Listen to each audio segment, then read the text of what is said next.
اعوذ باللہ من الشیطان الرجیم، بسم اللہ الرحمن الرحیم، السلام علیکم۔ آپ سب کو آج کی قرآن کلاس میں خوش آمدید کہتا ہوں۔ آج کی ہماری قرآن کلاس کا موضوع سورہ الحدید، اس کا پہلا رکوع میں نے اپنی پچھلی کلاس میں کور کرنے کی کوشش کی تھی، اور آج جس کا دوسرا رکوع ہے اس کی کچھ آیات کور کرنے کی کوشش کروں گا۔ تو کچھ چیزیں میں پچھلی روایت کر دیتا ہوں پہلے رکوع کے حوالے سے سورہ الحدید کی۔ تو سورہ الحدید جو ہے مدنی سورہ ہے۔ اس کا جو اصل جو مرکزی خیال یا جس ٹاپک کے اوپر یا جس چیز کے مطلب مناسبت سے یہ سورہ نازل کی گئی وہ یہ تھی کہ ہم اللہ کا مال جو ہے وہ اللہ کی راہ میں خرچ کریں، اور ایسے وقت میں خرچ کریں جس وقت اس کی ضرورت ہو۔ تو ضرورت کے مطابق جو سیکریفائس کی جاتی ہے اس کا جو اجر ہے وہ ڈیپینڈ کرتا ہے کہ وقت کی مناسبت سے اجر دیا جائے گا سیکریفائس کا۔ اگر جس وقت جس چیز کی زیادہ ضرورت ہے، اگر انسان اس وقت اس مشکل حالات میں وہ مال کے فن اگر ضرورت ہے تو دے گا تو اس کا اجر زیادہ ملے گا۔ تو کچھ مدینہ میں وہ وقت ایسا تھا کہ جس وقت کفار جو ہیں انہوں نے ہر طرف سے گھیرے میں لیا ہوا تھا مدینہ کو یا اسلام کو، اور بہت ہی چند مٹھی بھر مسلمان تھے جو اہل ایمان تھے، وہ مٹھی بھر تھے، ان کے پاس ساز و سامان بھی بہت تھوڑا سا تھا۔ تو کفار کی تعداد بہت زیادہ تھی، اور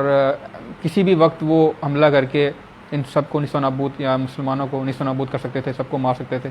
یہ ڈر تھا۔ تو اس وقت کچھ ایسے لوگ تھے جو کہنے کو تو مسلمان تھے، اوپن جو شو کرتے تھے وہ مسلمان تھے، کلمہ گو تھے، زبان سے کہتے تھے مسلمان ہیں، لیکن دل سے ان کا جو ایمان جو انہوں نے خالص اللہ اور رسول کے لیے نہیں کیا ہوا تھا۔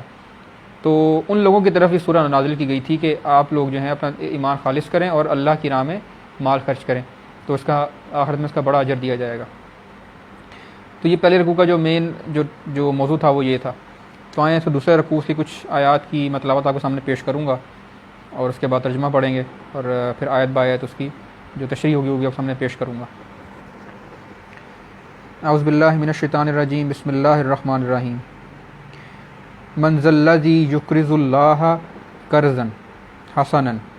فیضاعفہ لہ ولہ اجر کریم یوم تری المؤمنین والمؤمنات یسعی نورہم بین ایدیہم وبایمانہم بشرکم الیوم جنۃ تجری من تحتہا الانہار خالدین فیہا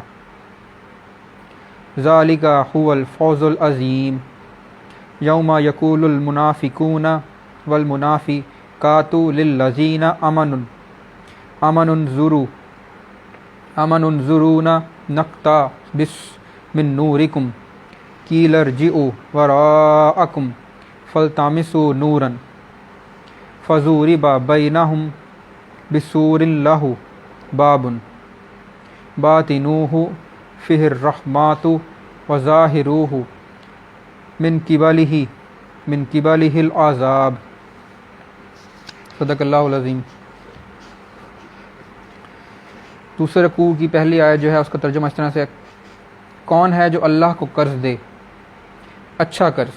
تاکہ اللہ اسے کئی گنا بڑھا کر واپس دے،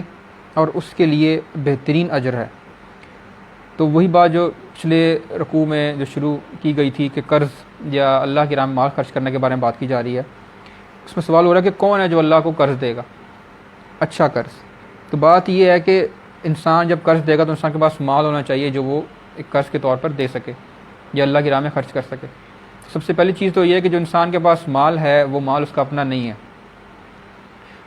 وہ مال اللہ نے اس کو دیا ہے، اس قابل اللہ نے اس کو بنایا کہ اس کے پاس وہ مال ہو، اور اس مال کا اصل مالک جو ہے وہ اللہ تعالیٰ ہی ہے۔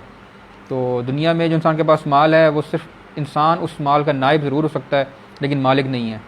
تو مال جو بھی انسان کے پاس ہے وہ صرف اللہ تعالیٰ کا ہے۔ تو کتنی بہترین یہ اللہ پاک نے ہمیں عطا کی یہ چیز کہ اللہ کے ہی عطا کیے ہوئے مال میں سے اگر ہم اللہ کی راہ میں خرچ کریں گے تو اس کو ایک قرض کے طور پر سمجھے گا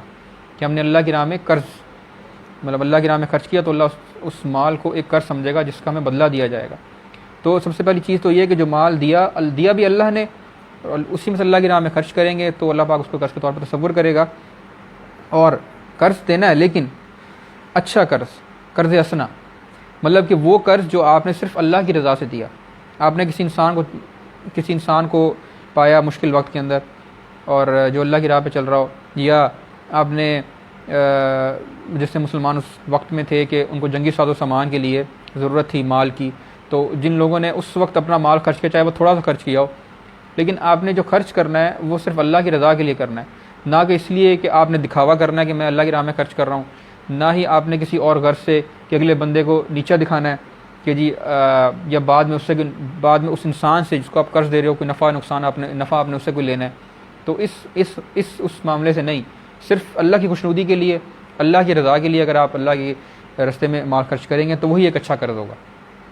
تو جو ایسا اچھا قرض دے گا اللہ کے مال میں سے، اللہ پاک کو 2 چیزیں عطا فرمائیں گے۔ ایک تو یہ ہے کہ وہ جو جتنا مال ہم اللہ کی راہ میں خرچ کریں گے وہ واپسی میں اس سے ہمیں کئی گنا بڑھا کر واپس کیا جائے گا، جس کا ہم اندازہ نہیں لگا سکتے۔ دوسرا یہ کہ آخرت میں بھی اور دنیا میں بھی اس مال جو ہم نے خرچ کیا اس کا ہمیں اجر دیا جائے گا، بہترین اجر دیا جائے گا۔ اس دن جب کہ تم مومن مردوں اور عورتوں کو دیکھو گے کہ ان کا نور ان کے آگے آگے اور ان کے دائیں جانب دوڑ رہا ہوگا۔ میدان حشر کی بات کی جا رہی ہے کہ جہاں پر تمام لوگ اکٹھے کیے ہوں گے، کفار بھی ہوں گے، مسلمان بھی ہوں گے، اہل ایمان بھی، تمام لوگ وہاں پر اکٹھے کیے گئے ہوں گے، تو اس میں دکھیں گے لوگ کہ کچھ لوگ ایسے ہوں گے کہ جن کے آگے اور ان کے دائیں جانب میں روشنی ہوگی، نور ہوگا ان کے دائیں جانب، ان کے آگے آگے، اور وہ آگے آگے دوڑ رہا ہوگا، ان کے ساتھ ساتھ چل رہا ہوگا، جیسے جیسے وہ چل رہے ہوں گے ان کے ساتھ ساتھ چل رہا ہوگا، دائیں طرف بھی ہوگا ان کے ہر طرف ہی، لیکن مطلب ہمیں معلوم اس طرح، مطلب ان کے دائیں طرف بھی ہوگا وہ نور اور ان کے بائیں طرف بھی ہوگا، لیکن معلوم اس طرح سے ہوگا کہ جیسے وہ دائیں طرف سے،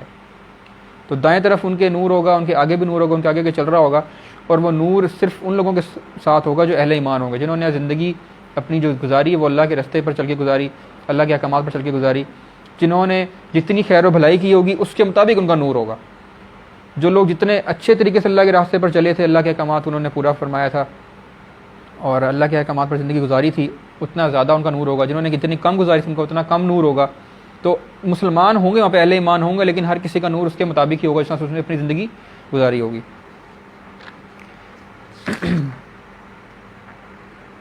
اسی طرح ان میں کچھ لوگ ایسے بھی ہوں گے، یہاں ذکر کیا جا رہا ہے نا، ایک انسان ایسے کا جس کے آگے اور اس کے دائیں طرف نور ہوگا۔ اس طرح سے کچھ کفار ایسے بھی ہوں گے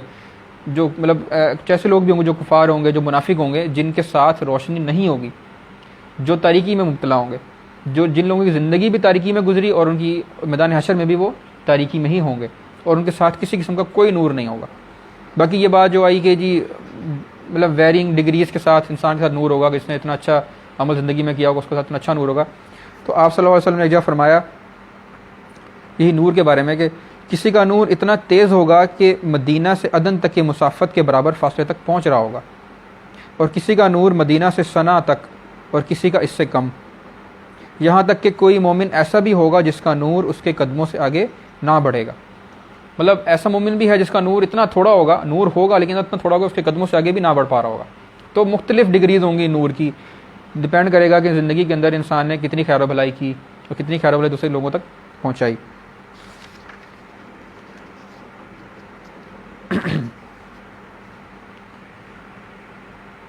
ان سے کہا جائے گا کہ آج بشارت ہے، تمہارے لیے جنتیں ہوں گی جن کے نیچے نہریں بہہ رہی ہوں گی، جن میں وہ ہمیشہ رہیں گے، یہی ہے بڑی کامیابی۔ اس روز منافق مردوں اور عورتوں کا حال یہ ہوگا۔ اب اس سے پہلے تو بتایا جا رہا ہے کہ وہ اہل ایمان، وہ لوگ جنہوں نے زندگی اللہ کے احکامات کے مطابق گزاری، ان کے ساتھ یہ ہوگا کہ نور بھی ہوگا اور ان کو بشارت دی جائے گی کہ آپ کے لیے جنتیں ہیں جن کے نیچے نہریں بہہ رہی ہیں۔ اب دوسری طرف کیا حال ہوگا؟ اس روز منافق مردوں اور عورتوں کا حال یہ ہوگا کہ وہ مومنوں سے کہیں گے ذرا ہماری طرف دیکھو تاکہ ہم تمہارے نور سے کچھ فائدہ اٹھائیں۔ اب یہ لوگ جو ہوں گے دیکھ رہے ہوں گے مومنوں کو، ان کے پاس کوئی نور نہیں ہوگا، جو منافق ہوں گے یا جو کفار ہوں گے، اور یہ تاریکی میں مبتلا ہوں گے۔ اب اس وقت بھی جس طرح سے زندگی میں یہ بھٹکتے رہے گناہوں کے اندر اور صحیح راستہ اپنا، وہ راستہ جس سے آخرت میں کامیابی ملتی، وہ راستہ یہ ڈھونڈ نہیں پائے، تو میدان حشر میں بھی ایسا ہی ہوگا کہ یہ بھٹک رہے ہوں گے، کیونکہ ان کے پاس کوئی نور نہیں ہوگا، ان کے پاس کوئی روشنی نہیں ہوگی۔ پھر دیکھیں گے اہل ایمان کو جن کے ساتھ نور ہوگا، تو ان کو کہیں گے کہ ہماری طرف بھی کچھ دیکھو، ہماری طرف کچھ متوجہ ہو تاکہ تمہاری روشنی سے کچھ ہم بھی فائدہ اٹھا سکیں۔ مگر ان سے کہا جائے گا پیچھے ہٹ جاؤ، اپنا نور کہیں اور تلاش کرو۔ پھر ان کے درمیان ایک دیوار حائل کر دی جائے گی جس میں ایک دروازہ ہوگا،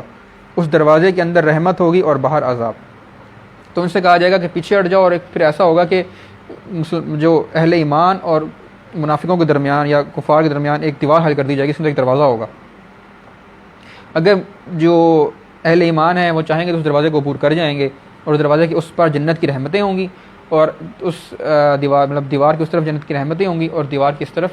عذاب ہوگا۔ تو جو مسلمان ہوں گے یا جو اہل ایمان ہوں گے ان کے ساتھ نور ہوگا، وہ اس دیوار کو عبور کر جائیں گے اس دروازے کے تھرو۔ جو منافقین تھے یا جو کفار تھے اس کو عبور نہیں کر پائیں گے، اور ان کو عذاب جو ہے نا وہ دیا جائے گا۔ اس کے بعد اب وہ حیران ہوں گے اس بات پر، جو منافقین ہیں جو کفار ہیں، کہ ہمارے درمیان ایسا رویہ ہمارے ساتھ کیوں اختیار کیا جا رہا ہے، کہ وہ بھی تو ہمارے جیسے لوگ تھے جن کے ساتھ ٹھیک ہے ان کے ساتھ نور تھا، لیکن ہمارے جیسے لوگ تھے، وہ بھی زندگی انہوں نے ہمارے ساتھ گزاری، تو یہ ہمارے درمیان اتنا فرق کیوں ہمارے ٹریٹمنٹ کے اندر اس دن؟ تو کہیں گے وہ مومنوں سے پکار کر کہیں گے کہ ہم تمہارے ساتھ نہ تھے۔ وہ بات کریں گے زندگی کی، کہ ہم نے جب زندگی گزاری تو کیا ہم تمہارے ساتھ نہیں رہتے تھے؟ ہمارا گزر بسر تمہارے ساتھ تھا، ہم تمہارے ہمسائے تھے، کہ ہم تمہاری طرح زبان سے کلمہ گو نہیں تھے، کہ ہم حج نہیں کرتے تھے، کہ ہم روزہ نہیں رکھتے تھے، کہ شادی بیاہ کے معاملات ہمارے آپس میں نہیں تھے، کہ ہماری آپس میں رشتہ داریاں نہیں تھیں؟ تو جب آپس میں زندگی میں ہم نے اس طرح سے گزاری ہے، تو اس دن ہمارا ٹریٹمنٹ اتنا مختلف کیوں؟ ہمارے درمیان اتنی زیادہ جدائی کیوں ہے؟ اب یہ ان کا سوال ہے، حیران ہونے اس بات پر کہ ہماری ٹریٹمنٹ اتنی مختلف کیوں؟ ان کی اتنی اچھی ٹریٹمنٹ ہے، ان کو اتنا انعامات دیے جا رہے ہیں، ہم پر عذاب دیا جا رہا ہے، کیوں؟ اب اس کا جواب ملے گا ان کو۔ مومن جواب دیں گے ہاں، مگر تم نے اپنے آپ کو خود فتنے میں ڈالا، موقع پرستی کی، شک میں پڑے رہے اور جھوٹی توقعات تمہیں فریب دیتے رہیں۔ اب ان کا جواب جو ہم لوگوں کا مومن ہی جواب دیں گے، وہ کہیں گے کہ ایسا ہی تھا، ہم تمہارے ساتھ زندگی میں یا دنیا کی جو زندگی تھی اس میں ہم تمہارے ساتھ ہی تھے، ایک ہی علاقے میں تھے، ایک ہی طریقے سے زندگی گزارنے کی کوشش کرتے تھے۔ دلوں کا حال اللہ جانتا ہے، لیکن حالت ہماری ظاہری ایک طرح کی تھی۔ اب تمہارے ساتھ اس طرح کی ٹریٹمنٹ کیوں ہو رہی ہے؟ کیونکہ تم نے خود اپنے آپ کو فتنے میں ڈالا۔ مطلب یہ کہ تم جب ظاہری طور پر تم اللہ کے راستے پر چل رہے تھے، دکھاوا تو تم کرتے تھے، لیکن تم کمپلیٹلی اپنا ایمان جو ہے وہ اللہ اور اس کے رسول کی اطاعت میں خالص نہیں کر سکے تھے۔ تم کفر اور ایمان دونوں کے درمیان میں کہیں کھڑے ہوئے تھے، ٹھیک ہے، اور تمہارا دل کبھی بھی مکمل طور پر اللہ کی طرف مائل نہیں ہو سکا۔ کفر اور ایمان کے درمیان میں تم جو ہے نا وہ کے درمیان میں رہے، جس کی وجہ سے تم یہ فتنے میں اپنے آپ کو تم نے ڈال کے رکھا۔ موقع پرستی کی، اب موقع پرستی سے مطلب ہے، یہاں پر جو لفظ استعمال ہوا ہے تربس، اس کا مطلب یہ ہوتا ہے کہ ہم ایک سڑک پر چل رہے ہیں اور ہم کسی ایسے موڑ پر آتے ہیں کہ جہاں سے آگے دو سڑکیں نکل رہی ہیں۔ اب ہمیں شور نہیں ہے کہ ہم نے کون سی سڑک کو یا کون سے راستے پر اختیار کرنا ہے، ایک پر یا دوسرے پر۔ تو ہم یہ سوچیں کہ ہم دیکھتے ہیں کہ یار ہمیں فائدہ کس میں ہو رہا ہے، پہلے میں فائدہ ہو رہا ہے، دوسرے میں فائدہ ہو رہا ہے، اس فائدے کی مناسبت سے ہم وہ راستہ اختیار کر لیں گے، اس پہ ہمیں فائدہ ہو رہا ہوگا، جس پہ نقصان ہوگا جس پہ نقصان ہوگا اس کو ہم اختیار نہیں کریں گے۔ تو یہ زندگی میں یہ لوگ ایسے تھے جو منافق تھے، جن کے ساتھ آخرت میں ایسی ٹریٹمنٹ کی جا رہی ہے، جن کو عذاب دیا جا رہا ہے، کہ جب وہ دنیا میں تھے تو ان کے پاس دو راستے تھے، ایک اسلام کی راہ پر چلنے کا، ایک کفر کی راہ پر چلنے کا، اور وہ کمپلیٹلی طور پہ دونوں رستوں میں سے کسی ایک کا بھی انتخاب نہیں کر پا رہے تھے۔ یہ صرف موقع کی تلاش میں تھے کہ اگر ہمیں یہ لگا کہ اسلام جو ہے، کہنے کو تو وہ کلمہ گو تھے، دیکھنے کو مسلمان تھے، لیکن دل ان کا ایمان سے خالص نہیں تھا، تو وہ سوچتے تھے کہ جس طرف ہمیں فائدہ نظر آئے گا نا، اگر ہمیں فائدہ نظر آیا یا جن کو دوسرے پر غلبہ حاصل ہو گیا، فار ایگزامپل یہ جو سورہ نازل کی گئی ان دنوں کوئی جنگ کی موقع چلنے والا تھا، کہ مطلب جو کفار تھے وہ حاوی ہونے کی کوشش کر رہے تھے مسلمانوں کے اوپر، تو ان لوگوں کو یہ تھا، جو اہل ایمان جو مسلمان تو تھے لیکن دل میں ایمان خالص نہیں تھا، وہ یہ سوچ رہے تھے کہ اگر اس جنگ میں مسلمانوں کو فتح حاصل ہو گئی تو ہم کلمہ گو تو ہیں، دکھتے تو ہیں ہمیں کہ ہم اسلام کے راستے پر چلنے کی کوشش کرتے ہیں، ہلکی پھلکی ہماری حرکتیں بھی ویسی ہیں، تو ہم ان کے ساتھ شامل ہو جائیں گے۔ اگر ایسا ہوا کہ کفار مسلمانوں پر جو ہے وہ حاوی ہو گئے، تو ہم مکمل طور پر تو ہم مسلمان ہیں نہیں، بظاہری طور پر مسلمان ہیں، اندر سے مسلمان ہم ہیں نہیں، ہم ان کفار کے ساتھ شامل ہو جائیں گے۔ تو یہ وہ لوگ تھے جنہوں نے زندگی میں اپنے آپ کو کمپلیٹلی کسی طرف کمٹ نہیں کیا۔ ان کو چاہیے تھا کہ ایمان پہ لے کر آئے تھے بظاہر طور پر، تو ان کا دل اور جو ہے نا وہ خالص ہوتا ایمان کے لیے، لیکن انہوں نے ایسا نہیں کیا۔ اچھا، اپنے آپ کو خود فتنے میں ڈالا، موقع پرستی کی، شک میں پڑے رہے۔ اچھا، منافق وہی ہوگا نارملی جس کو شک ہوگا چیزوں کے اوپر۔ سب سے پہلی چیز اللہ ہونے پر یا اللہ کا اس کائنات کے مالک اور خالق ہونے پر جو ہے وہ شک ہوتا ہے، یقین نہیں ہوتا ان کو کسی چیز کے اوپر۔ دوسرا، جو نبی آئیں گے ان کا رسول یا نبی ہونے پر، اللہ کے رسول یا نبی ہونے پر ان کو شک ہوتا ہے، یقین نہیں رکھتے اس چیز کے اوپر۔ اللہ کی کتاب پر یقین نہیں رکھتے، ان کو شک ہوتا ہے جو احکامات اس کتاب میں بتائے جا رہے ہوتے ہیں چلنے کا، اس چیز پر شک ہوتا ہے ان کو۔ سب سے امپورٹنٹ چیز، ان کو آخرت کی جزا اور سزا پر شک ہوتا ہے۔ ان کو بتایا تو جا رہا ہوتا ہے، نبی ان کو بتا رہا ہوتا ہے، اللہ کی کتاب ان کو سمجھا رہی ہوتی ہے کہ آخرت میں تمہارا حساب ہوگا، تم جو اس طرح کے اعمال کرو گے دنیا کے اندر اس کے مطابق ہی تمہیں آخرت کے اندر اجر دیا جائے گا، اس کی جزا اور سزا ہوگی۔ تو لیکن وہ سن تو رہے ہوتے ہیں لیکن چیزوں پر یقین نہیں کر رہے ہوتے، ان پھر بھی شک ہوتا ہے کہ پتہ نہیں ایسا ہے یا نہیں۔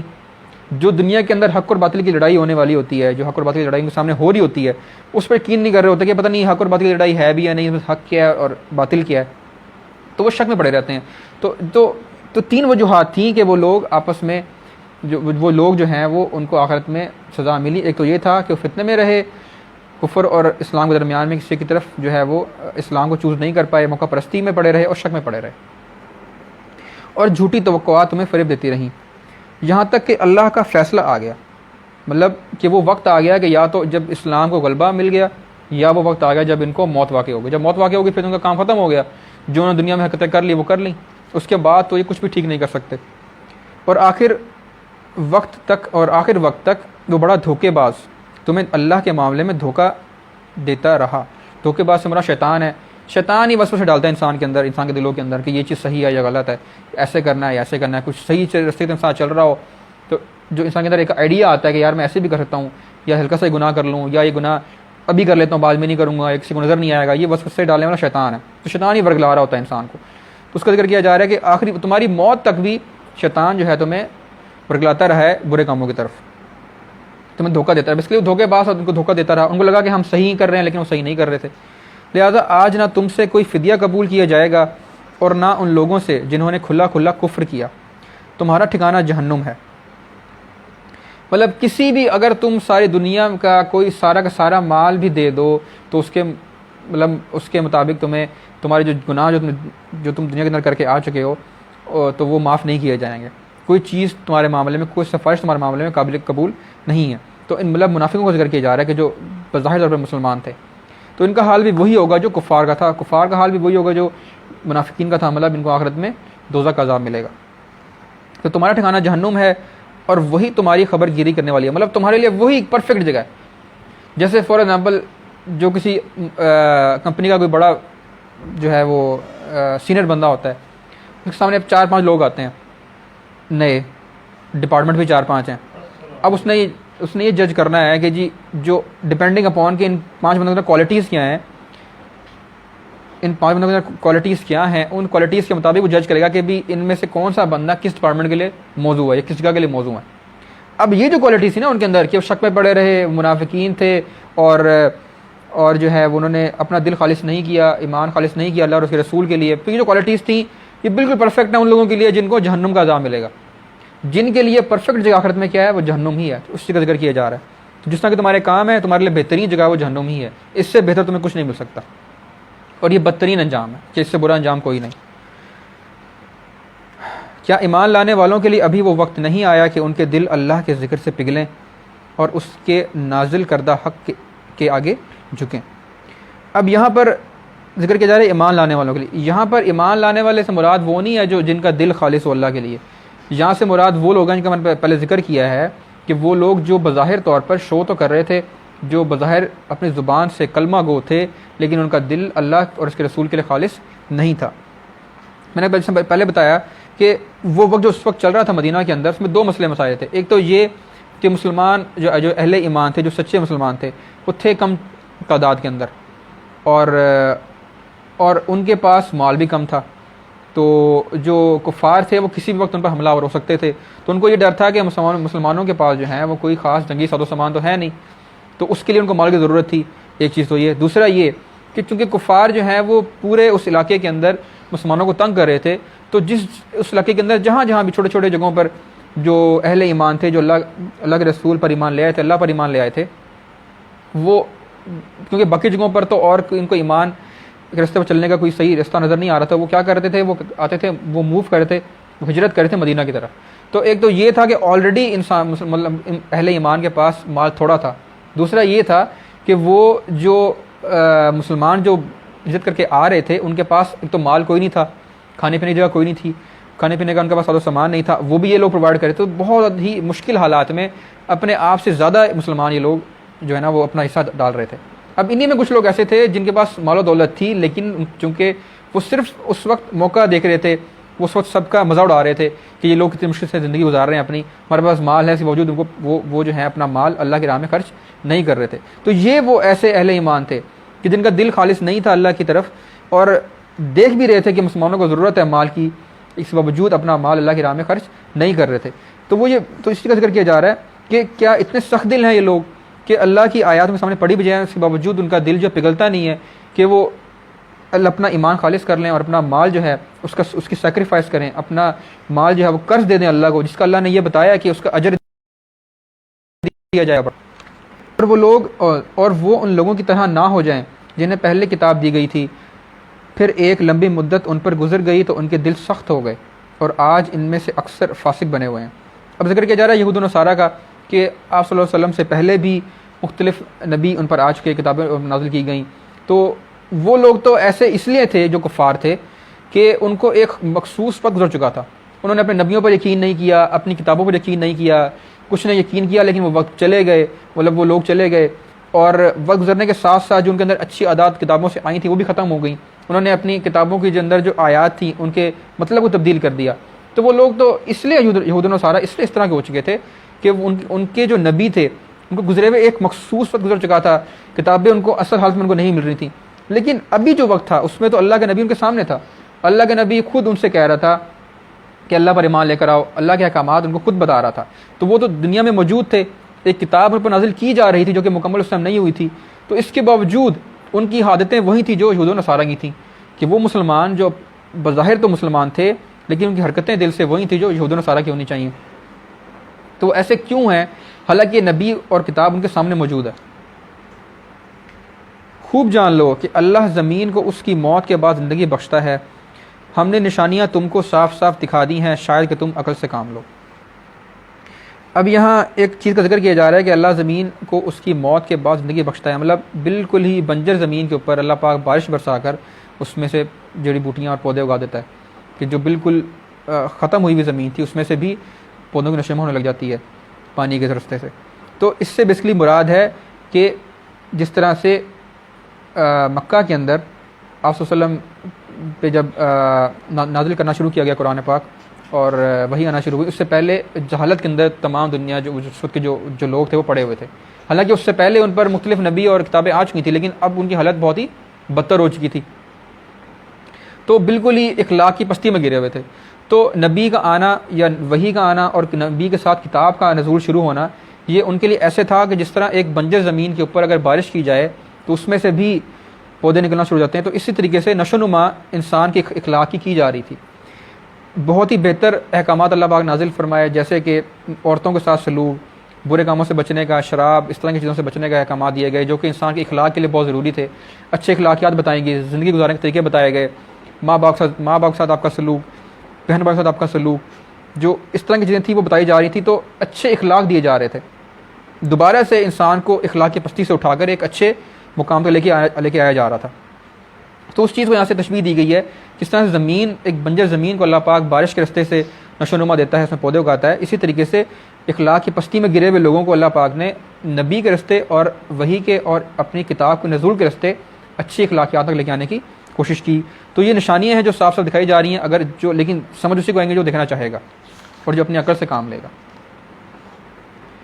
مردوں اور عورتوں میں سے جو لوگ صدقہ دینے والے ہیں اور جنہوں نے اللہ کو قرض حسن دیا ہے ان کو یقیناً کئی گنا بڑھا کر دیا جائے گا اور ان کے لیے بہترین اجر ہے. تو اس جو میری آخری آیت جو آپ سامنے پیش کروں گا اس میں جو تشریح ہے وہی ہے جو میری پہلی آیت تھی جب میں نے شروع کیا دوسرا رکوع، کہ وہ مومن مرد اور عورت جو اللہ کے دیے ہوئے مال میں سے اللہ کی راہ میں خرچ کریں گے، اللہ پاک اس کو ایک قرض سمجھے گا اور اس قرض کا بدلہ اللہ پاک جو ہے وہ بڑھا چڑھا کر دے گا. ایک تو یہ اس کا اجر دنیا میں بھی دیا جائے گا اور آخرت میں بھی. اور یہ جو ہم مال دے، لیکن اس میں کیا ہے کہ جو مال دیا جائے وہ صرف اللہ کی رضا کے لیے دیا جائے، وہ کسی اور غرض سے کہ ہم جس انسان کو دے رہے ہیں اس پر ہم حاوی ہو جائیں یا پھر اس پر اپنا روب اور دبدبہ ڈال دیں، اس لیے نہیں، صرف اس لیے دیں کہ اللہ کی خوشنودی اور رضا ہمیں حاصل ہو. تو جو لوگ اس نیت سے اللہ کی خوشنودی اور اللہ کی رضا حاصل کرنے کی نیت سے اللہ کا مال اللہ کی راہ میں خرچ کریں گے تو اللہ پاک کو قرض سمجھے گا. تو اور اس کا اجر اللہ پاک بہتر طریقے سے فراہم کریں گے، اس دنیا میں بھی اور آخرت میں بھی۔ تو دعا یہ ہے کہ جو سبق ان آیات کے اندر دیا گیا میں آپ کے سامنے جو صحیح طریقے سے پیش کر سکا ہوں، اور اگر کوئی کمی کوتاہی کوئی ہو گیا اللہ پاک اس کو معاف فرمائے۔ جزاک اللہ۔